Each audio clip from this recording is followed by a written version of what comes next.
Quand on parle d'industrie, de secteur de l'industrie en Auvergne-Rhône-Alpes, il faut savoir que c'est le premier bassin d'emploi en France. Un peu plus de 17 000 salariés, 584 entreprises qui sont implantées et un chiffre d'affaires assez conséquent de 3,5 milliards d'euros. Et ça correspond à 25% du chiffre d'affaires national. C'est donc un secteur qui pèse.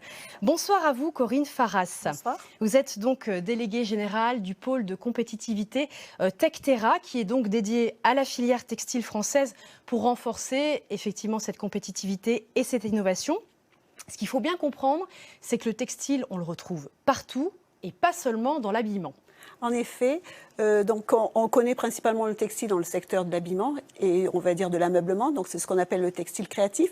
Et puis il y a toute une face cachée du textile qui est le textile technique, dans lequel on trouve différentes applications, différents marchés, le secteur du bâtiment, le secteur de la santé, où nous avons des leaders mondiaux en Auvergne-Rhône-Alpes avec Sigvaris, Tuan, Inotera. Nous avons aussi des gens qui travaillent dans le secteur du transport. Il faut savoir que des sociétés comme Excel, Porsche Industrie, Chomara fournissent, on va dire, le textile qui va permettre d'alléger les moyens de transport, qui vont permettre du coup de réduire l'impact environnemental en réduisant la consommation. Il y a toute une série de secteurs dans lesquels cette dimension est importante. Et bien sûr, il y a aussi le luxe qui est issu historiquement, on va dire, du travail de la soie, avec les grands du luxe qui sont tous implantés au travers d'établissements ou de filiales au sein de la région Auvergne-Rhône-Alpes. Donc une autre région qui est vraiment en pointe dans ce textile technique notamment, mais aussi pour cette filière, il y a quand même différents métiers, parce que c'est très structuré quand même, oui, l'industrie textile. Ce qui est une chance, c'est d'avoir aussi toute cette filière sur la région Auvergne-Rhône-Alpes, c'est-à-dire que quand la matière arrive, on a des gens qui vont travailler le fil. On a l'impression que c'est simple, mais un fil se travaille.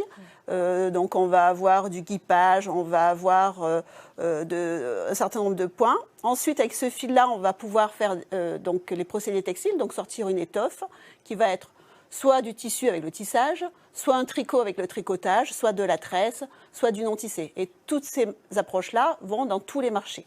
Voilà. Et ensuite, il y aura la partie, on va dire, donc traitement, soit de l'impression, soit de la teinture, soit d'autres traitements. Et après l'assemblage qui va terminer tout ça. Voilà, tout à fait. Je voudrais qu'on s'intéresse plus spécifiquement à la fabrication des vêtements.